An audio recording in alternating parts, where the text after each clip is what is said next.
사도 바울은 로마서 7장 4절에서 형제 자매 여러분, 당신들도 그리스도의 몸이기에 율법에 대해서 죽음을 당하였습니다 라고 설교합니다. 6절에서는 죽었으므로 율법에서 벗어났으니 합니다. 현대 교인들의 관념에 의하면 예수를 믿었으므로 율법에 대해서 벗어났다, 이렇게 번역해야 적절한 것처럼 보이지만 바울 사도는 그리스도의 몸이기에 율법에 대해서 죽었고 율법에서 벗어났다고 합니다. 이 한마디의 표현 속에 바울의 신약에 대한 신학 사상이 고스란히 묻어져 있습니다. 4절 후반에 가서는 죽었다가 살아나신 이에게 가서 열매 맺는 생활을 한다라고 설교합니다. 신자, 즉 내가 예수 믿는 자가 되었다는 개념은 그리스도의 몸이 되었다는 의미인 것입니다. 바울의 신학 사상의 관점에선 그렇다는 것입니다. 이러한 사고방식으로 전환되지 아니할 때 우리는 바울이 적은 신약 성경을 제대로 해석하고 이해하여 은혜 받을 수가 없습니다. 성경 따로 내 인간적인 사고방식 따로이기에 그 괴리는 좀처럼 좁혀지지 않습니다. 사도 바울이 생각하고 구상하고 상상하는 그 언어 개념과 같은 관념 안으로 들어가야 신약 성경이 내게 생명의 떡이 되고 은혜가 되고 살이 되는 것입니다. 바울은 본문에서 당신들은 그리스도의 몸이기에 율법에 대해서 죽었다 하였습니다. 기독교인 여러분, 당신은 그리스도의 몸입니까? 그리스도의 몸의 지체 역할을 지금 하고 있습니까? 그렇지 않다면, 그러지 아니하다면 율법에 대해서 죽은 것도 아니요, 율법적인 생활에서 벗어난 것도 아닙니다. 신앙생활을 하는 평생토록 율법 조항이 여러분의 영적 세계와 삶을 옥죄어 올 것입니다. 자유가 없습니다. 자유를 누리지 못합니다. 율법이 무거운 짐으로 역사할 것이며 구약성경 전체, 특히 모세의 율법이 삶의 행동 강령으로 다가올 것입니다. 성경대로 살아야 되는데, 성경대로 살아야 되는데 왜 살지 못하나, 왜 성경에서 내게 요구하는 신앙 기준에 미치지 못할까, 이러한 중압감, 압박감은 계속해서 내 영혼 속에서 메아리칠 것입니다. 이 시대에도 어떤 사람들은 모세를 통해 주신 율법을 지켜야 축복을 얻는다라고 주장하는 사람들이 많습니다. 대부분 기독교인들이 이런 신앙을 가졌기에 그들의 주장, 그 모세의 율법을 지켜야 복을 얻는다는 이런 주장이 상당히 설득력을 얻게 됩니다. 유튜브에 들어가서 확인해 보십시오. 안식교 신앙을 설파하는 마지막 사명이라는 곳, 또 송계문 목사, 그런 안식교의 사상을 설파하는 설교에 기성교회 교인들이 귀가 솔깃하여 듣습니다. 구독자가 100만 명이 넘어갑니다. 왜 이런 현상이 일어납니까? 대부분 지금 한국 교인들은 율법적인 신앙 아래 살고 있다는 반증인 것입니다. 자신들이 율법적인 신앙에 머물고 있다는 그 사실을 입증하고 있는 것입니다. 한국 교인들, 그들은 자기들이 율법대로 살고 있기에 그 율법의 계율대로 살아본 경험을 말하는 송계문, 앤드류 강, 이런 사람이 말하는 설교에 그들의 경험담에 공감을 표시하게 되고 동의하게 되는 것입니다. 그렇게 믿고 그렇게 살다 보니 그런 경험을 하게 되더라는 것입니다. 추종자들은 공감하며 동의하며 격찬합니다. 현대교회, 우리 한국 기성교회는 알게 모르게 완전히 율법적인 신앙생활에 쩌들어 있습니다. 저와 바울은 그 앤드류 강, 안식교, 송계문 목사, 그런 사람의 설교에 전혀 동의할 수 없으며 공감이 가지 않습니다. 왠지 압니까? 율법에 대해서 죽었기 때문에 있습니다. 율법에 대해서 끝났기 때문인 것입니다. 모세로부터 예수께서 오시기까지 유대교에서 밤낮 답습하던 그 관례, 그 행실에 대해서 우리는 끝났습니다. 단절했습니다. 근절되었습니다. 난 거기에 대해서 죽었다 선언해버렸습니다. 이런 용기와 이런 결단이 왜 생겨났겠습니까? 그것은 예수와 함께 그 율법에 대하여 십자가에 못 박혔기 때문입니다. 예수께 가서 예수와 함께 연합하여 율법에 대하여 십자가에 못 박혀버리자 성부 하나님께서 축복하시사 예수와 함께 내 속생명을 살리셨습니다. 부활시켰습니다. 그리고 승천하신 예수와 함께 하늘 보좌 우편에 예수님과 함께 거기에 앉혀놓았습니다. 이것이 신약의 그리스도인들의 신분과 위치입니다. 즉 하나님의 시각에서 보면 우리의 현주소는 하나님의 우편에 앉혀져 있다는 것입니다. 이 사실에 대해서 골로새서 3장 1절에서 4절을 통해서 확인해 보십시오. 예수와 함께 다시 부활시키셔서 하나님의 우편에 앉혀 있다고 하나님의 시각을 말해주고 있는 것입니다. 이 사실에 대해 영적 눈이 벗겨진 M.R. 디안 박사, 은혜냐 율법이냐 그 책을 써서 유명한 우리가 모두 아는 그러한 M.R. 디안 박사가 설명한 구절, 그 구절들을 하나하나 되뇌어 보면은 그도 그런 믿음을 가졌구나 하는 것을 알 수 있습니다. 에베소서 하나님이 함께 일으키사 메시아 예수 안에서 메시아 예수를 포함하여 예수와 한 덩어리를 만들어 가지고 함께 하늘에 앉으셨다입니다. 로마서 6장 4절 그와 함께 장사되었나입니다. 예수님과 함께 죽었답니다. 에베소 5장 30절 우리는 그 몸의 지체이다입니다. 예수님의 부속품이다입니다. 예수 그리스도의 몸에 대한 부속이다입니다. 지체이다는 것입니다. 그의 멤버라는 것입니다. 고린도전서 12장 13절 우리는 다 한 몸이 되었다입니다. 한 몸입니다. 원바디입니다. 주님과 내가 일체가 되었다는 것입니다. 공동 운명체요 공동으로 함께 누리는 그러한 이심전심이 되었고 그와 나는 따로따로가 아니고 한 덩어리가 됐다는 것입니다. 지난주에도 아주 바보스러운 목사와 대화한 적이 있었는데 그 목사는 주장하기를 저는 성경만 믿습니다. 성경에 나와 있는 이야기만 하십시오. 이렇게 하였습니다. 루터, 칼빈, 웨슬레, 앤드류 머레이, 찰스 존 나일, M.R. 디엔 박사 저는 이런 분들의 이 설교 내용을 인용하기를 좋아하고 또 내 믿음이 그러한 분과 같은가 항상 비교하고 대조해 봅니다. 그런데 그 목사는 왜 자꾸 사람의 말을 인용합니까? 왜 교회 역사에 나온 이야기를 자꾸 합니까? 성경 구절만 이야기하십시오. 이렇게 주장합니다. 참으로 바보스럽습니다. 아니 이단들 즉 신천지, 하나님의 교회, 전능신교, 증명석 등 이런 모든 이단들이 성경에 없는 이야기를 합니까? 성경 구절을 그대로 인용해서 말하고 있지 않습니까?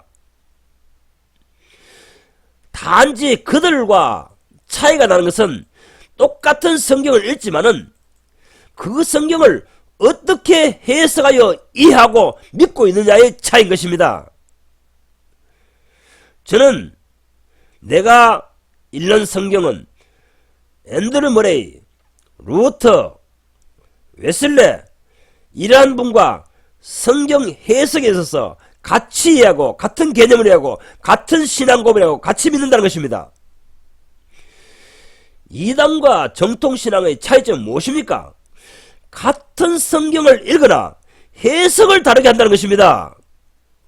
왜 이 사실을 알지 못합니까? 목사쯤 되면 이걸 알아야 되는데 이걸 모릅니다. 저는 바울이 구약 성경에 대해서 어떻게 인용하고 해석하느냐에 따라서 그 해석을 추종합니다. 그걸 따릅니다. 또한 사도행전 15장에 나타난 초대교회 원로들의 회의에서 발표한 구약에 대한 관점, 저 또한 그렇게 구약을 간주하고 해석합니다.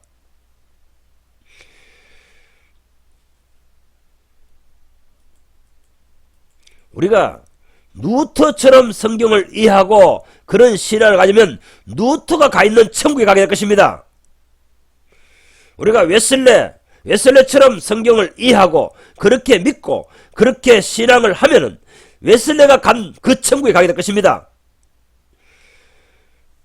앤드류 머레이, 조지 뮬러, 진젠돌프와 모르비안 교도, 웨슬레, 이런 모든 사람들이 스펜너와 프랑케의 경건주의 운동의 사상과 직결되어 있다는 사실을 압니까?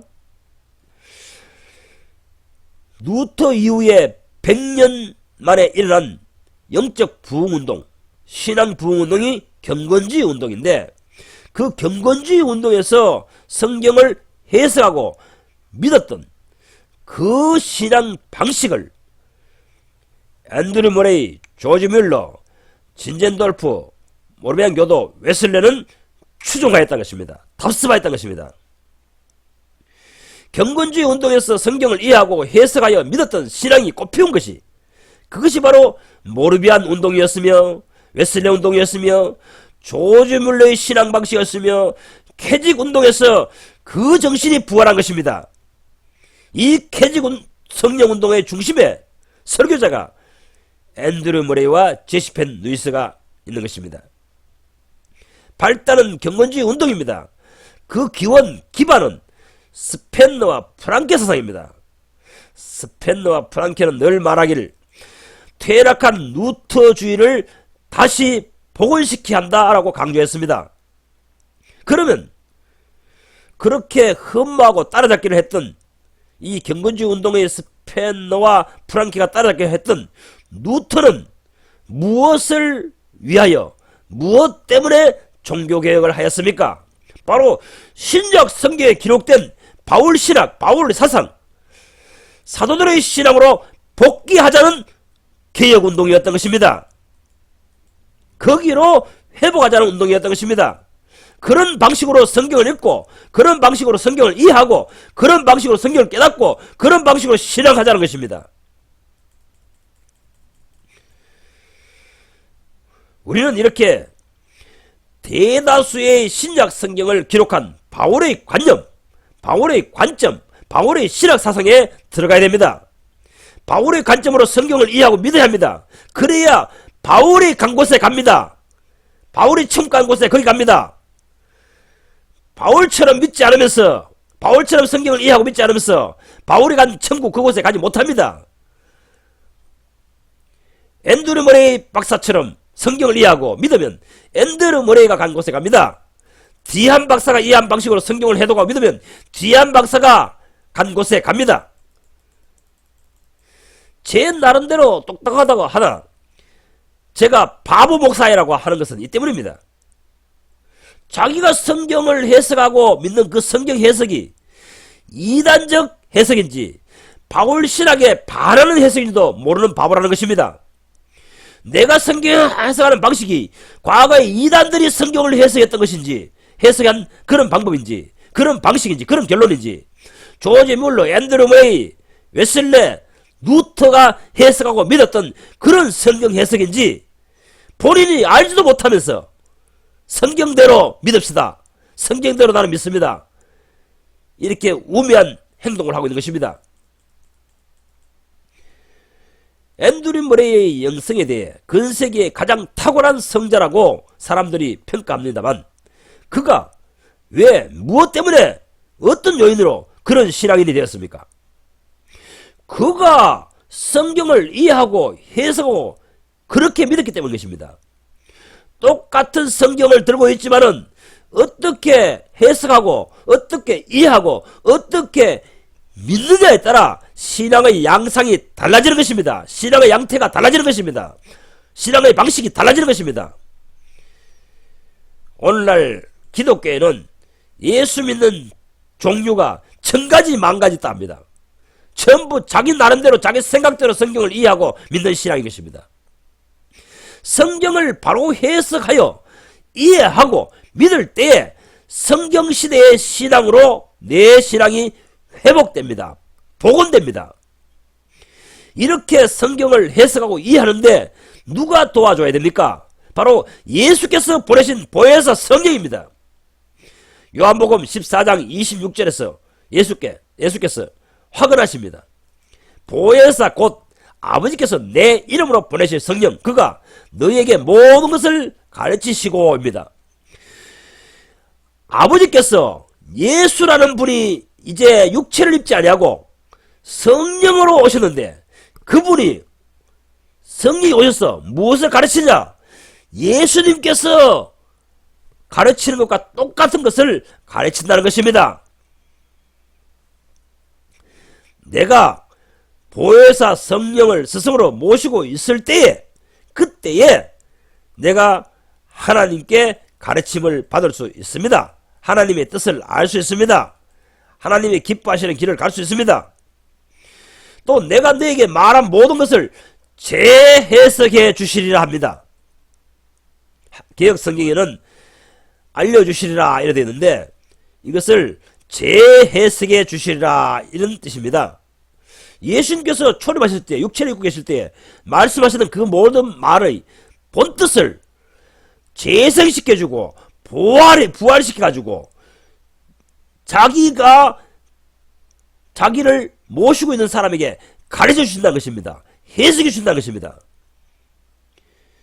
이런 현상, 이런 놀라웠고 귀한 현상을 제시펜 루이스는, 캐직 사경회의 설교자인 제시펜 루이스는 재해석해 주시리라 이렇게 성령 안에서 이해하였고, 그리하여서 그의 십자가의 도에다가 그렇게 적어놓은 것입니다. 예수께서 하셨던 모든 말씀을 믿는 자 속에 오신 보혜사 성령께서 재해석해서 가르쳐 주신다는 것입니다. 놀라운 신비가 아닙니까? 2000년 전에 예수가 아닙니다. 2000년 전에 갈릴리 바닷가에 그늘치던 예수, 그 예수, 그때의 예수, 그 역사적인 예수, 역사 속에서만 알 수 있는 그 예수는 성경의 문자, 인간의 문자로 기록된 성경책밖에 없습니다. 그러나 우리는 그 정도밖에 없습니다. 그러나 주님께서 다시 성령으로 오셔서 그 시대에 예수님 바로 앞에서 듣던 제 아들처럼 그런 현장감 있게 한마디 한마디 말씀을 다시 가르쳐 주신다는 것입니다. 이것이 내 속에 보혜사 성령을 모신 사람들이 날마다 경험하는 일입니다. 놀라운 신비가 아닙니까? 사람들은 성경을 제 나름대로 이해하고 해석하여 믿고 주장하기도 합니다. 그런데 예수의 대변자이신 보혜사 성령, 그분이 스승으로 계셔서 가르치신 말씀, 이해하고 깨닫게 하신 말씀, 해석하게 하신 말씀, 그 말씀이 예수님께서 2000년 전에 하셨던 말씀의 본뜻입니다. 이런 이해를 도달하게 될 때, 이런 스승님을 모시고 이런 이해에 도달하게 될 때, 이렇게 성경을 해석하게 될 때, 그대로 믿으면, 그대로 따르면 사도들의 신앙에 이르게 된다는 것입니다. 내가 사도들의 모습으로 변화되어 버린다는 것입니다. 초대교회 성도들처럼 그렇게 주님 보시기에 합당한 신앙인으로 내가 온전케 되어버린다는 것입니다. 바울이 이해하고 믿었던 성경 그대로 믿으면 나도 나중에 생명이 자라면 바울처럼 되어버립니다. 저는 희망에 부풀어 있습니다. 왜냐하면 계속하여 바울처럼 되기를 수정하고 교정하고 개선합니다. 그러하기에 제 노년은 바울처럼 살다가 주님께로 가게 될 것이기 때문입니다. 이렇게 신앙의 원리를 파악해야 됩니다. 조영기 목사처럼 성경을 이해하고 믿으면 조영기 목사처럼 됩니다.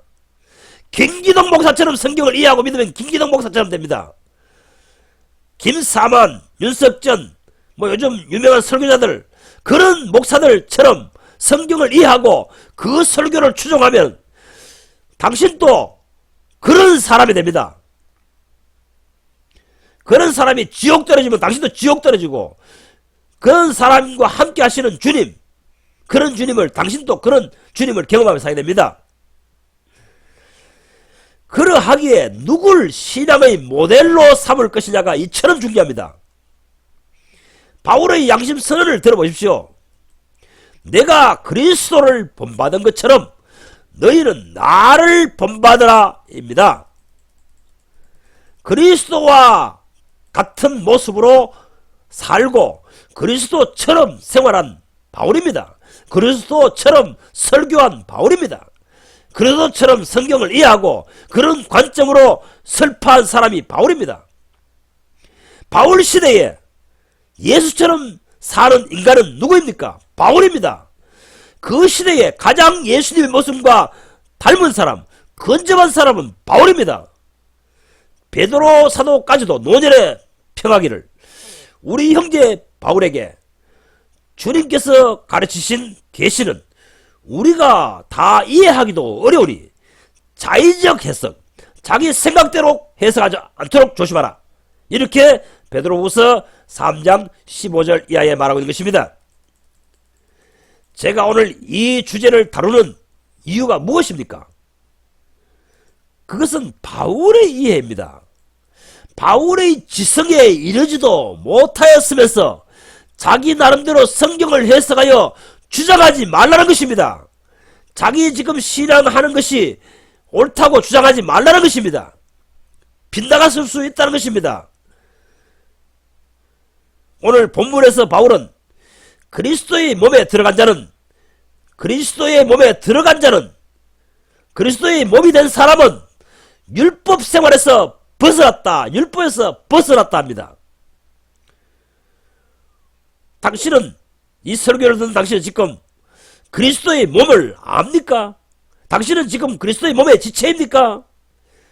그 우주적인 몸, 신령한 몸, 하나님이 보시기에 그리스도의 몸된 교회, 그 교회의 지체입니까? 그 지체의 역할을 담당하고 있습니까? 그렇다면 그럴 때에 당신은 비로소 율법에 대해서 죽은 사람이 되는 것입니다. 율법에서 벗어난 사람이 되는 것입니다. 실제로 내 영혼의 율법 아래서 종살이하는 현상이 사라진다는 것입니다. 오늘날 교인들은 율법에 종살이를 하면서도 율법에 매여 종살이를 하면서도 종로를 하면서도 난 율법에서 벗어났다라고 주장합니다. 아니 암덩어리가 전신에 퍼져 있는 사람인데도 난 암 환자가 아니야 라고 주장하는 것 같습니다. 율법의 저주는 무엇입니까? 율법 아래에 있는 자에게 하나님께서 저주하신다는 것입니다. 저주받은 인생입니다. 저주받을 인생입니다. 생의 마지막은 저주받은 자들이 가는 위치에 떨어진다는 것입니다. 율법 생활을 하면, 율법 안에 매여 있으면 그렇게 된다는 것입니다. 저주받을 신분, 저주받을 위치에서 벗어난 사람은 어떤 사람이냐?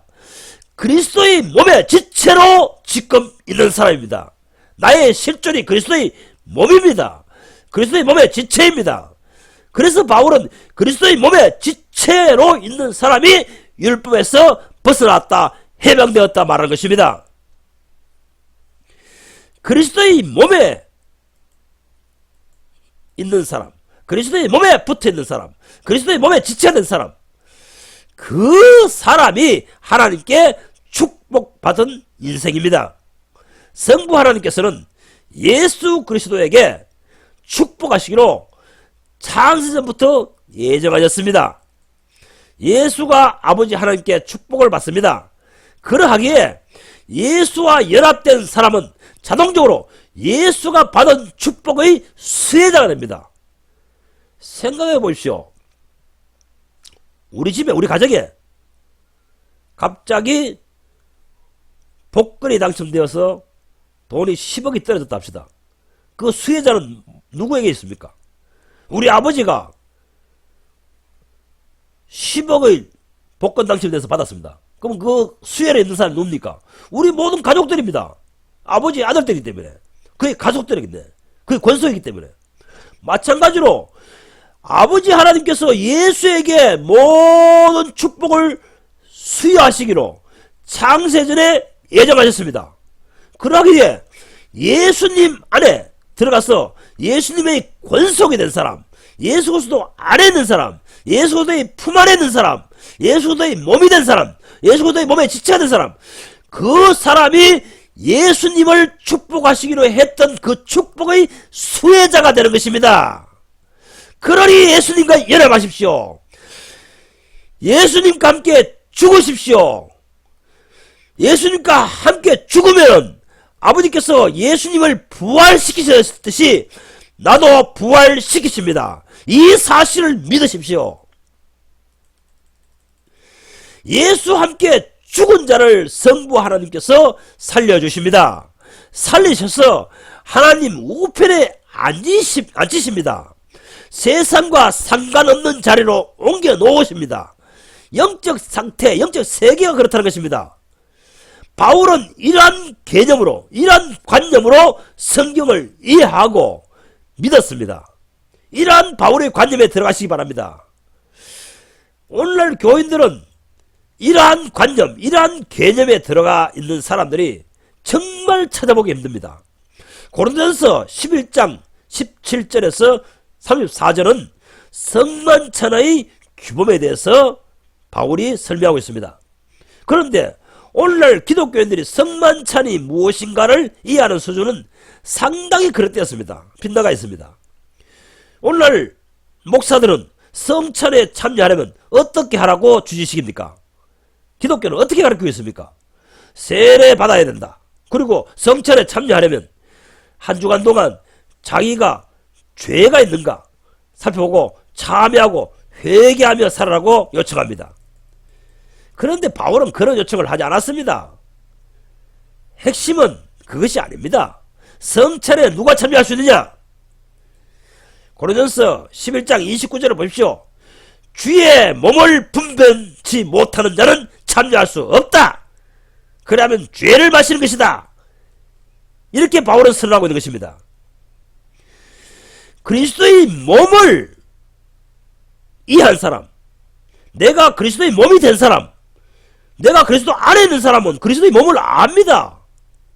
그렇기 때문에 내가 그리스도의 몸에 안에 있는 사람, 그리스도의 몸이 어떤 것이 아는 사람이 성찬을 참여할 자격이 있다는 것입니다. 성찬에 참여해야 된다는 것입니다. 이런 이해가 없는 사람은 성찬에 참여할 자격이 없다는 것입니다. 그럼 성찬에 참여할 자격이 없는 사람이 성찬에 참여하면 어떻게 됩니까? 죄를 하나 더 짓게 되는 것이란 것입니다. 지금까지도 죄를 범하고 살았지만은 죄에 죄를 더하고 있다고 말합니다. 예수를 더 괴롭히고 있습니다. 하나님의 가슴에 못 박고 있습니다. 주의 몸을 분변치 못하고 성찬에 참여한 자는 이런 죄악 중에 살고 있다는 것입니다. 이것이 바울의 주장입니다. 지금 로마서 7장에서는 그리스도의 몸에 들어온 자가 율법에서 벗어났다 이렇게 하며, 고린도전서 11장에서는 그리스도의 몸을 분변치 못하는 자는 그 사람은 저주받은 사람들이다 이렇게 바울은 주장하고 있는 것입니다.